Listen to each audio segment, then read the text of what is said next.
സിനിമയിൽ മാത്രമല്ല ഹോട്ടൽ ബിസിനസ്സിലും വിജയം നേടിയ മലയാളി താരങ്ങളെ പരിചയപ്പെടാം. Namitha Pramod. Summer town resto കഫേയുടെ ഉടമയാണ് നമിത പ്രമോദ്. 2023 നമിത കഫേ ആരംഭിച്ചത്. കൊച്ചി പനമ്പള്ളി നഗറിലാണ് കഫേ ഉള്ളത്. മലയാളത്തിന്റെ പ്രിയ നടൻ സിദ്ദിഖും ഹോട്ടൽ ബിസിനസ്സിൽ സജീവമാണ്. 2013 അമ്മ മിയ എന്ന റെസ്റ്റോറന്റ് താരം ആരംഭിക്കുന്നത്.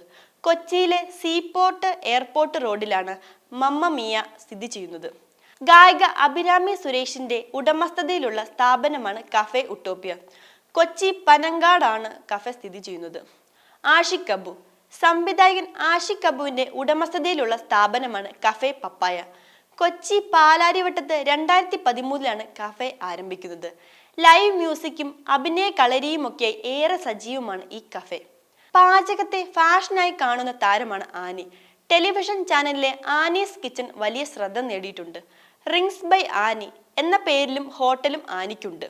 തിരുവനന്തപുരത്തും കൊച്ചിയിലും റിങ്സ് ബൈ ആനി പ്രവർത്തിക്കുന്നുണ്ട്. ദിലീപ്.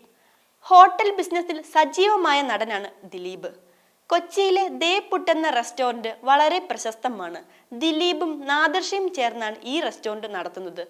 കൂടാതെ മാംഗോ ട്രീ എന്ന റെസ്റ്റോറന്റും താരത്തിനുണ്ട്. ഫോർട്ട് കൊച്ചിയിലാണ് ഈ റെസ്റ്റോറന്റ് ഉള്ളത്. സിത്താര കൃഷ്ണകുമാർ. കൊച്ചിയിലെ മികച്ച കഫേകളിൽ ഒന്നായി കണക്കാക്കുന്ന ഇടം ആർട്ട് കഫേ. ഗായിക സിത്താര കൃഷ്ണകുമാറിന്റെ ഉടമസ്ഥതയിലുള്ളതാണ്. കൊച്ചി പനമ്പള്ളി നഗറിലാണ് സ്ഥിതി ചെയ്യുന്നത്.